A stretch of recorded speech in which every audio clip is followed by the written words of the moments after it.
Tonight on Joy News Prime, Joy News and Imani Ghana hold first election 2020 debate featuring minor political parties and independent presidential aspirants. We'll bring you live coverage of the debate in this hour. Meanwhile, the governing NPP has been highlighting why it believes ex-President John Mahama should not be given a chance to lead Ghana again. What was so good about John Mahama's leadership that he believes today that he deserves to come back to continue? Is it the 5 years of doom so? Is that the good old days that we want voters to remember? Is it the high rate of unemployment? The NDC, on its part, is accusing the Electoral Commission of what it says is calculated attempt to aid President Akufo-Addo win his second term in office. We are calling for an independent audit of the entire register in relation to multiple registration. Details of all those who have engaged in multiple registration, including their photographs, ID numbers, centers where they engage in multiple registration, etc., should be made available to the political party. We'll be getting a reaction from the EC in business. Secretariat of the African Continental Free Trade Agreement to hold extraordinary summit ahead of the commencement of trade next year. We have details. In the process of finalizing outstanding negotiations, and there is a planned extraordinary summit on the 5th of December. And later in this bulletin, Nigerian traders in Ghana expressed shock over the lockup of nearly 50 shops belonging to their compatriots by the Ministry of Trade and Industry, citing breaches of the country's trade laws.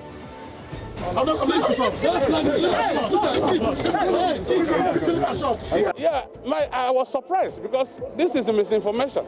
Our information is that they are coming to trade document. My name is Aisha Brian. Joy News Prime comes to you live from our studios in Kokomlemle on your digital terrestrial TV, because we are free to air on DSTV channel 421 and Go TV channel 144. On your election headquarters, he is indecisive, he lacks vision and has no core beliefs and principles. That's the latest tag the governing NPP has placed on former President John Mahama, saying he must not be given the chance to govern this country again. National organizer of the party, Awuku, at a news conference on Thursday, highlighted what the NPP claims are major flaws of the ex-president and why the NDC must be rejected at the polls. What was so good about John Mahama's leadership that he believes today that he deserves to come back to continue? Is it the 5 years of doom so? Is that the good old days that we want voters to remember? Is it the high rate of unemployment? Is it his decision to give over 75% of Ghana's entire deposit of bauxite to his younger brother, Ibrahim? Is it his decision to oppose the free SHS? Is it his decision to give a 4.6 billion interoperability contract to his friend Roland Agamburi, only for the NPP to come, cancel it and do the same thing for $4 million? From $4.6 billion, we reduced it to $4 million. What is this good record that he's so proud of? Is it the incompetence that he showed by running the economy of oil-rich Ghana down the ground? Is it his indecision over the banking crisis that he himself had identified in the 2016 State of the Nation's address, but did not have courage to do anything about it? What is the good work that Mr. Mahama wants Ghanaians to remember with nostalgia? What were the good old days? Is it his decision to run to the IMF for a bailout because he could not manage the economy? Is it his decision to dish out inflated contracts without even knowing how to pay for it, leaving it for the NPP to come settle the bills of cities of arrears? Is it his decision to build 2 flyovers, Kaswa and Kwame Nkrumah Circle, at a cost much higher than what the NPP is using to build 4 big flyovers, Tema, Pokwase, Obechebilamte, and Tamale? He also responded to the promise by former President Mahama to create jobs for the youth if given the opportunity to manage the affairs of the country. Candidate Mahama says that his $10 billion pipe dream will create 1 million jobs. Mahama does not care about creating jobs for young people.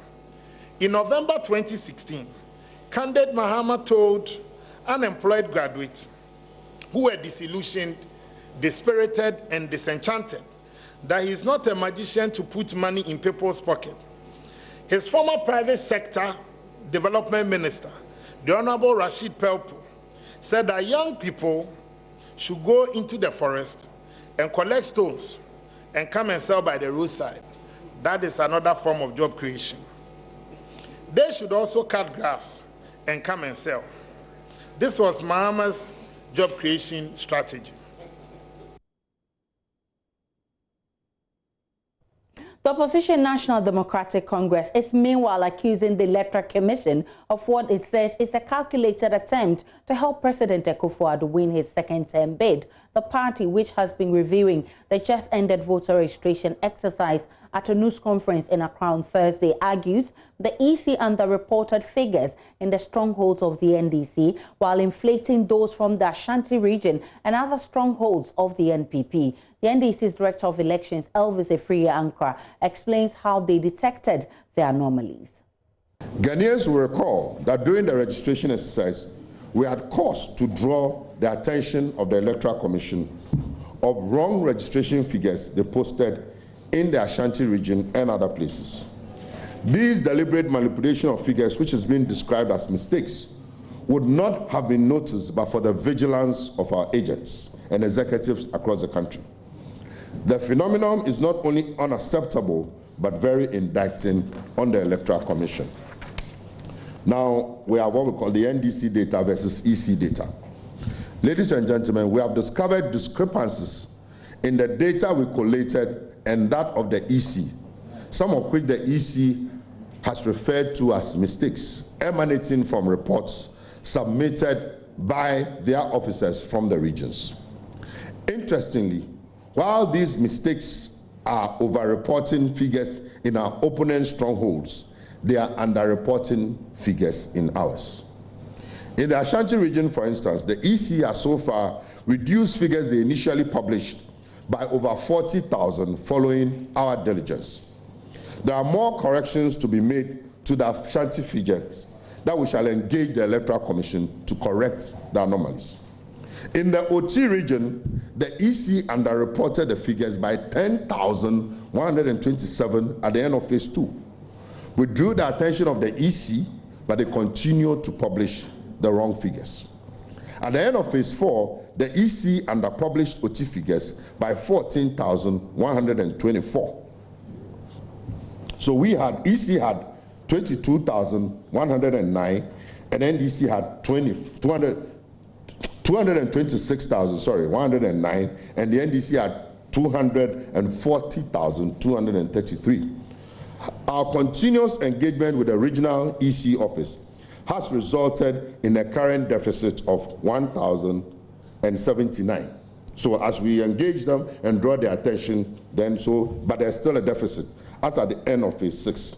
We expect nothing short of total correction of the figures from OT, because we are all getting the figures from the same source. The party has also been demanding an independent audit of the just-ended voter registration exercise, alleging the EC systems are defective, resulting in multiple registrations, which it says will be used as pretext to delete their supporters from the electoral roll. In any case, have you heard of the facial recognition again? When they speak these days, do they talk about facial recognition? It used to be facial recognition, facial recognition, facial recognition. What happened to facial recognition?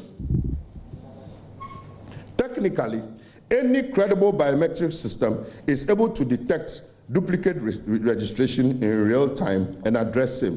That's why when you go, you use somebody's passport and you get to the airport and they check, it will be found out. Or you're going for a visa and you go and you've been there before, they check, they will find out. That's how a biometric system works. So it beats our imagination that this exercise that is being conducted in the midst of a deadly pandemic that people will move from one registration center to another to engage in multiple registration. What reason? Why would they do that? Why would somebody register here and go and register there? Why?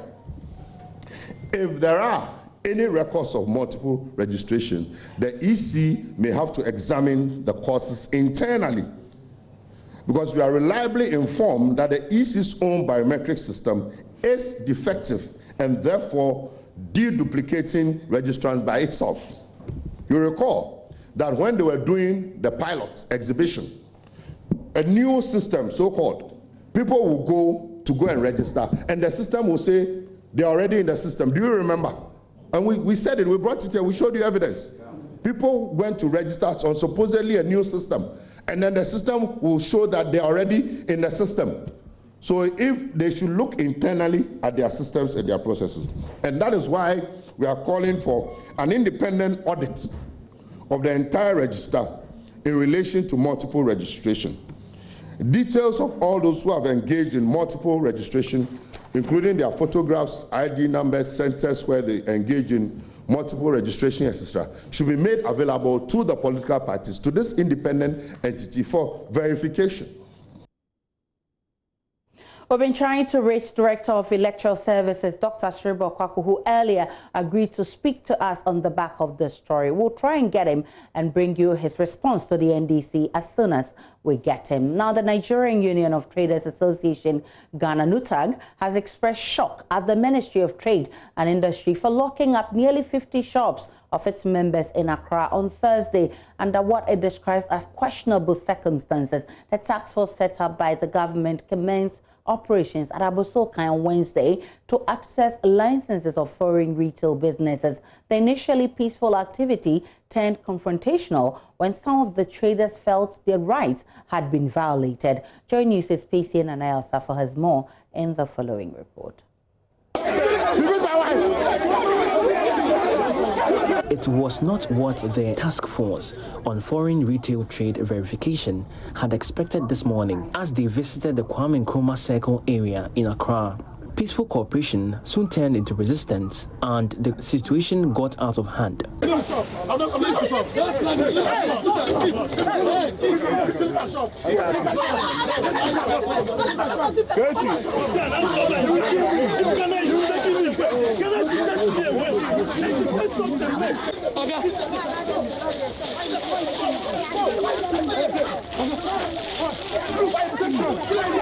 The problem? The special task force set up by government and led by the Ministry of Trade and Industry had arrived on the premises with security personnel during morning hours to lock shops. This followed the forced lockdown of Nigerian shops in Abosokai some 3 weeks ago over illegal retail claims. Government had warned the Ghana Union of Traders Association of going beyond its authority, and in collaboration with NUTAG, the Nigerian Union of Traders Association Ghana had created the task force to ensure assessment and inspection of licenses. Apart from business operating permits and approved requirements, foreigners do not have the right of retail trade under Section 27 of the Ghana Investment Promotion Act, Act 865. Both Nigerian traders and Ghanaian government were aware of the exercise today. But according to the NUTAG president, Chukwumeka Naji, his association had not been made aware of any shutdown exercises.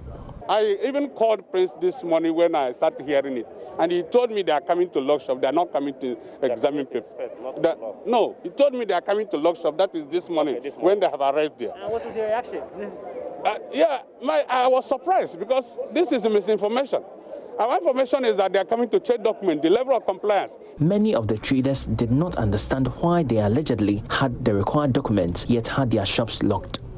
What are we, when you people are coming to verify and know who does not pay or who doesn't pay? So when you come, I bring my document, they say they're not here to check their document. Documents are compliant according to what they are supposed to do. This is the document. See the names of our members of our team. Now they are coming again.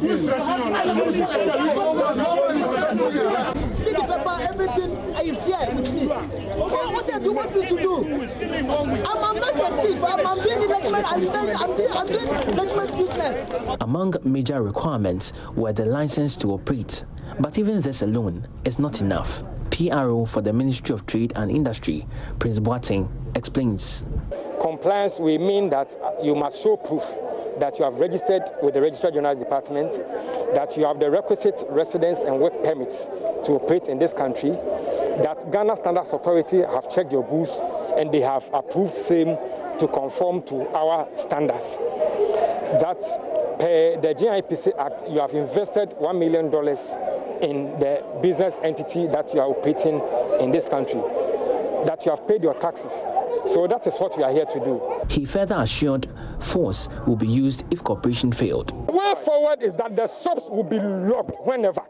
If it is because we thought that they were going to be cooperative, as they were cooperative with us at Abosokan yesterday, for which reason we thought that we shouldn't come with a number of police or national security people. We thought that people were going to be disciplined and law-abiding. Now that we have seen that they are ready to combat us, I assure them that we'll come here with full complement of security. For the Nigerian Trade Association, it is time for the Nigerian High Commission in Ghana and higher forces to intervene. What I have decided to do is also inform the Nigeria High Commissioner to Ghana of the outcome of what we have seen on the ground. Based on that, they may send a delegation with us to meet the minister who is in charge or anybody that will represent him. And if the whole decision cannot be taken here, we take it to Abuja to go and tell our father, who is His Excellency President Muhammad Buhari, the situation his brother and his friend, Excellency Nana Akufo-Addo, have made to his people. This thing shouldn't be anything anybody should hard his voice. It should be something we must settle amicably. All for one! All for one! One for all! Thank you very much. Thank you very much. All right. Away from Abosokan, 5 persons suspected to be land guards are currently in the custody of the Accra Region Police Command for attacking landowners at Pantang with machetes. The arrest followed a joint operation between the police SWAT team and the counter-terrorism unit. Nancy Emefajodosi was with the SWAT team and now reports.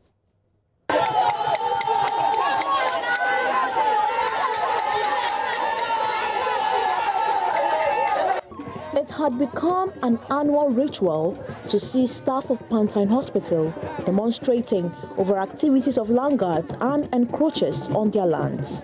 On May 31st, the SWAT team of the Ghana Police Service swooped and arrested 16 armed land guards, including a district chief of Osu.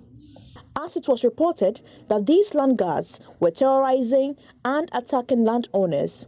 But in spite of the many arrests, land guards still regrouped and unleashed horror on landowners. We are with the police SWAT team. There's been a tip-off that there are some land guards who have been situated on this land, that's the Pantang land here in Accra. This land is believed to be the property of government and a private developer. The team arrived at the site where the land guards are believed to be stationed. They took to their heels when they saw the police, but it was not for long until the police caught up with them. It didn't go down without resistance.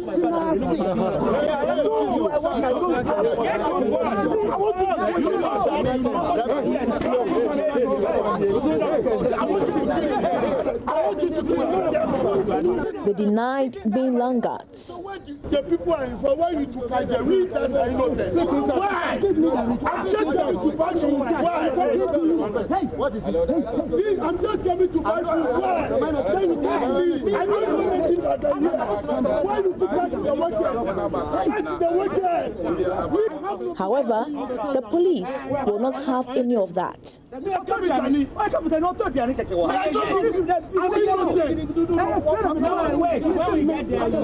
don't want to go there for Sit down. Don't let our work.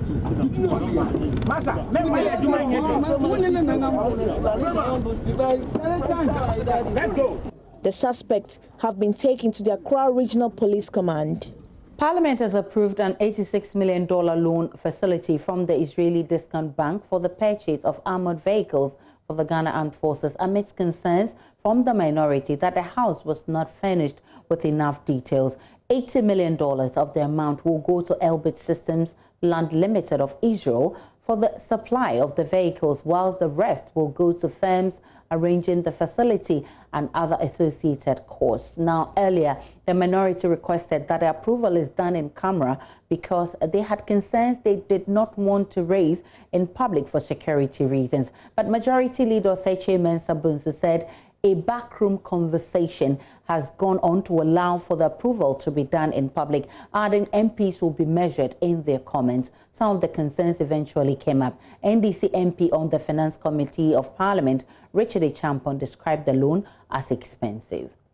Mr. Speaker, if you look at the cost component that they gave to us, like you say, certain things you can't share in the public domain. So, as a committee, the only thing we are praying for that there should be value for money, so that the amount of money we are spending to procure this armored vehicle for our security operations or our security personnel, we know that we spend so much and we are getting so much for it. Because, Mr. Speaker, in terms of security issues, we can't segregate MPP and NDC and say, I don't belong to this party or belong to the other party. It affects our entire life. So we need to take security matters very seriously. But it doesn't mean that taking security matters very seriously will not ask for value for money. Quality of the equipment that we are procuring, that they can stand the test of time, so that we can make sure that going forward, even if you are going to procure another armored vehicle, another ammunition, we know the stock that we have so that we can augment what we are adding on. It's not like we are just throwing money, because we are taking loan facility for this purpose. Even the 74 million that we take, Mr. Speaker, we have the insurance facility is $6,120,000 US. So it's very expensive facility that we are taking, Mr. Speaker. So whatever we are getting from it must stand the test of time. Minority Chief Whip Muntaka Mubarak raised issues with the purchase from Israel, noting it will be difficult using such vehicles in international peacekeeping operations in some countries. We need to be mindful about the source country, and where the equipment is being manufactured. When we say we are going to use it for peacekeeping, the Speaker, we all know there are some countries in this world, by just associated with them, you unnecessarily attract hatred for yourself. And look at, if you are going to use those host countries and their equipment in peacekeeping, if you are going to use them only internally, I will say that will be fine. But where you'll be using them for peacekeeping, let's be mindful, because we could unnecessarily expose our men and women to unnecessary risks. I hope the Minister for Defense, as he said, we will deploy them in our country, and where it is necessary, we will use them on peacekeeping. I would prefer that when we are going to use peacekeeping, we'll try as much as possible, if it is possible, to avoid the use of this equipment that we have because of the source country and the manufacturing countries. Defense Minister Dominic Nitu, however, assured there will be value for money. As for value for money takes various forms. The public procurement will do their own value for money, Parliament will do their own value for money, the Ministry of Finance will do value for money before, as I've come to know and as I've come to experience every time, before the contracts are finally executed and concluded. But just to give members assurance that this top-notch quality equipment that the armed forces have been looking for a very, very long time. And I'm glad that members are very supportive of it. And still in Parliament, Member of Parliament's Poverty Reduction Committee, Edward Bauer, is calling on the police to arrest CEO of the Zongo Development Fund and investigate him over alleged procurement breaches to the tune of 5 million Ghana cedis. The MP's call comes in the wake of a Corruption Watch investigation which uncovered that a fund headed by Arafat Suleiman Abdullahi engaged in malpractices in the purchase of goods, services and works worth 5 million cedis. Mr. Bauer is also urging the president to remove Mr. Abdullahi from office. And we're still live on Joy News Prime. We'll take a break. When we return, there is more.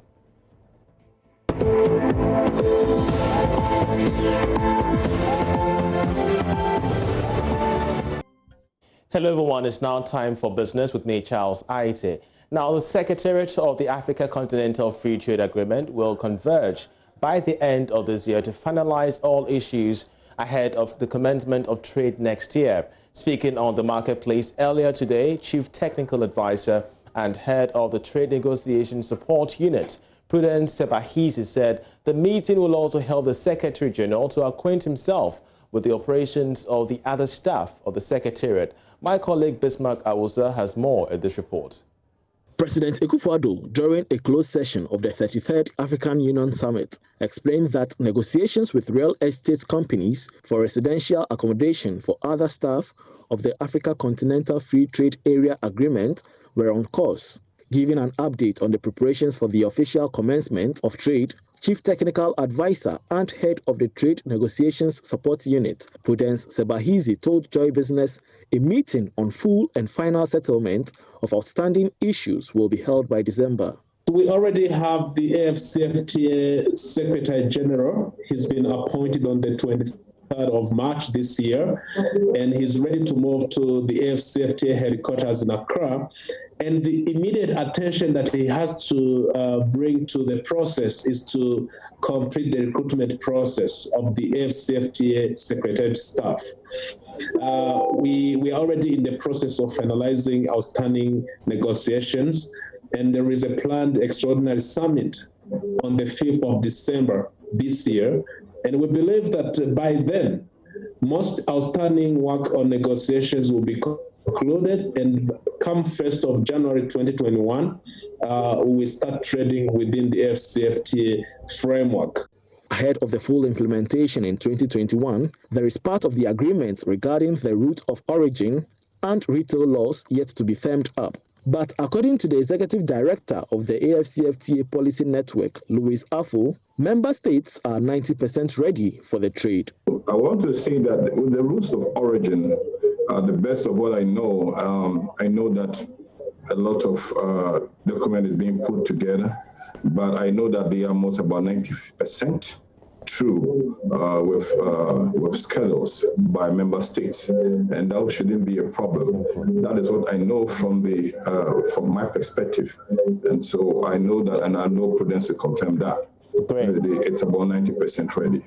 Mr. Aful has, however, allayed fears of some peculiar retail areas meant for indigents being taken over by foreigners. Every member state has certain peculiar laws. Even if you go to Nigeria, they have a law that bans alien retails. In the same way in Ghana, from the days of Kwame Nkrumah, it was reviewed under Busia, the policy of indigenization, whereby there is a need for certain peculiar retail areas reserved for the people. This should not be an issue that has to, it will not have that major impact on after, because at the end of the day, the rules of origin it's clear on how members will trade.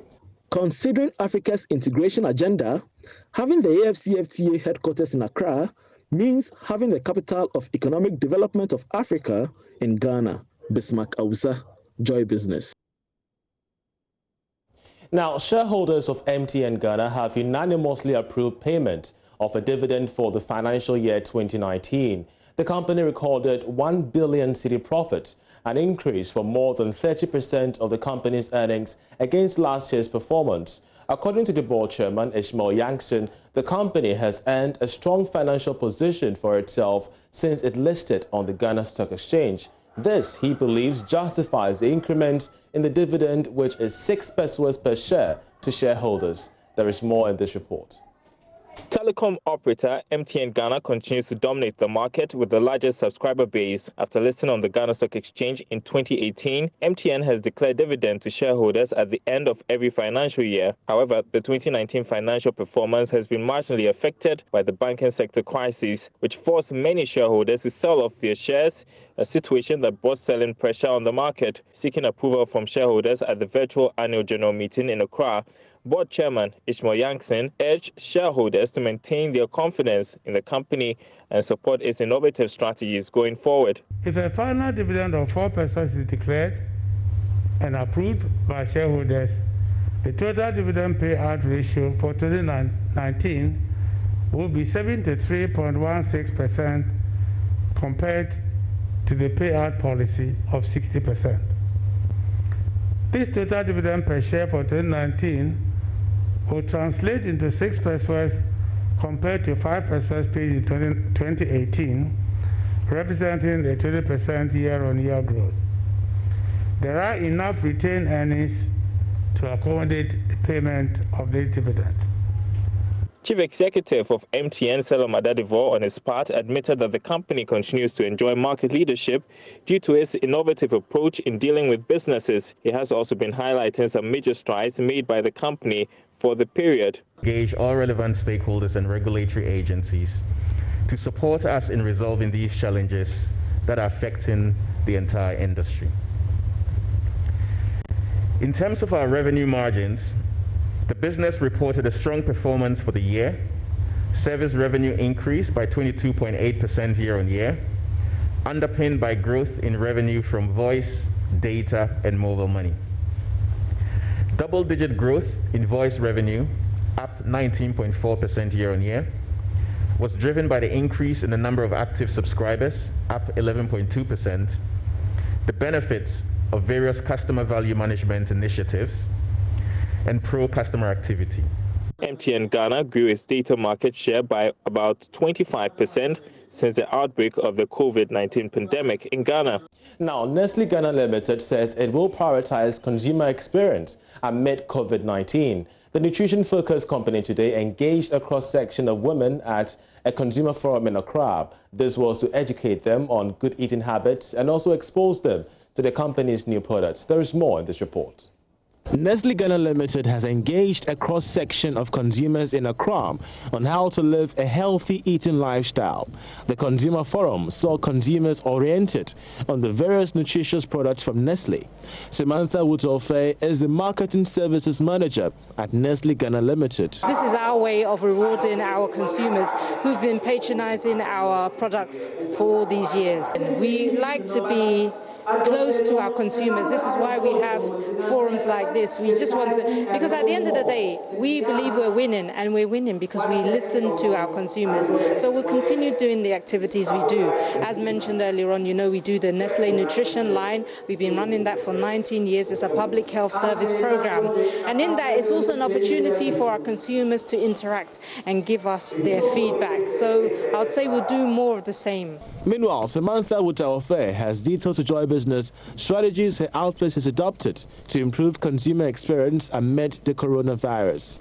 The consumers, they come first, and we know food is a necessity. And now, why we're having this conversation today, because whilst we are practicing safety procedures, we should not neglect our nutrition, our nutritional needs.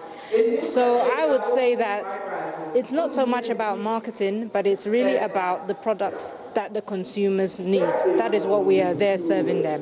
The Nestle Ghana Consumer Forum forms part of a consumer engagement to not only orient consumers on new Nestle products, but also expose them to ways of healthy eating. And that's it by way of business. I'm Charles Aite.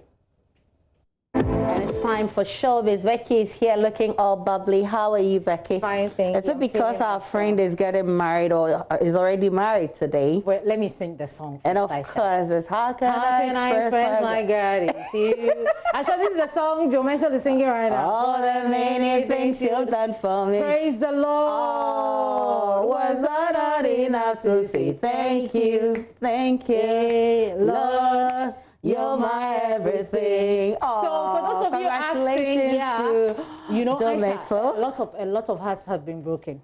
I hear so. Oh wow! I never knew he was this loved. Listen, by the ladies. He was a ladies' man. Yeah. I didn't know. But he decided that, you see, enough is enough. Ghanaians, enough is enough. So today, Aisha, the traditional marriage happened. You know, we spoke about how he's going to get married. Yes, and the white wedding is this weekend. I'm gonna be there.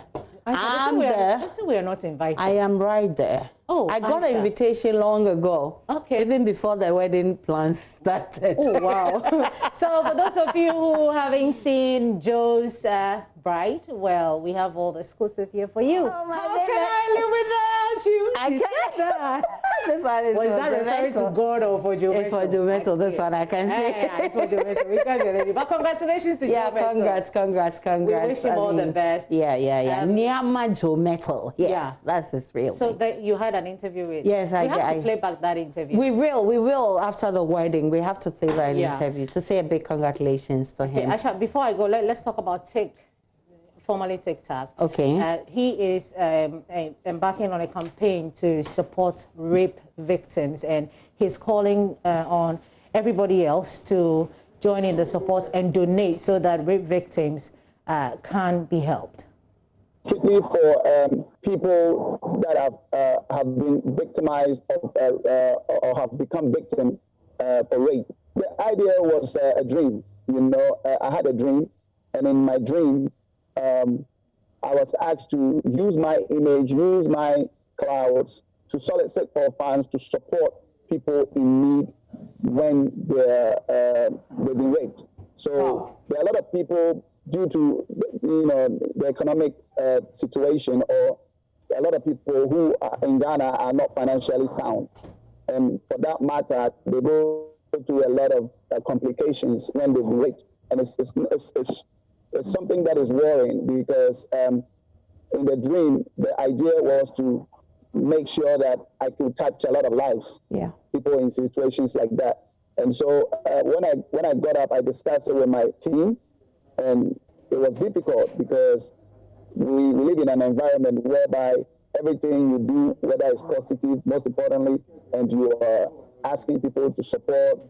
From my position, it's a bit difficult. But I mean, looking at what the dream was telling me is like me sacrificing a lot to make sure that others, are happy. Yeah. And I thought that was very important. It made a lot of sense. And so I decided to do it. So that was speaking to my colleague Kadi Asamoah on the AM show earlier this morning, and I'm entreating everybody to support God. There's just 2 cities, Aisha. Very important. Aisha, but you won't ask me where I was the whole of today, so that I'll tell you. Where were you? I was with the Minister, Honorable Minister Kojo Ponkroma. We're recording something coming soon on Joy Prime. Oh, okay. Yeah, he was very, helpful today. Oh, nice. I just want to say that. Oh, that's nice. Hello, I hope you had all your information, everything intact. Oh, yeah, I did. I begged him to...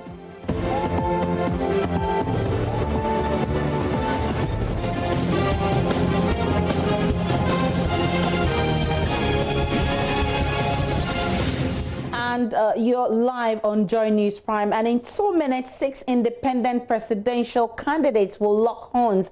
They will speak on policy and challenges facing Ghanaian voters in the Imani Africa Joy News Independent Candidates Debate. We've been speaking to some of these candidates. We've hosted Onipayede Osumte, Carl Ebo Morgan, and Kofi Koranteng, Samuel Oforiampofo, and Marek Kofi Ghani. Expect an engaging debate. Just in some few minutes, it's almost 8 o'clock. You just want to stay on the Joy News channel, because this is what you get at the UPSA.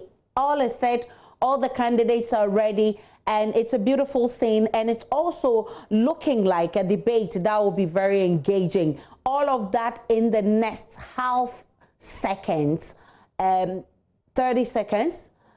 And no, you can see the social distancing is intact and everything set for the debate. Stay on the Joy News channel for more.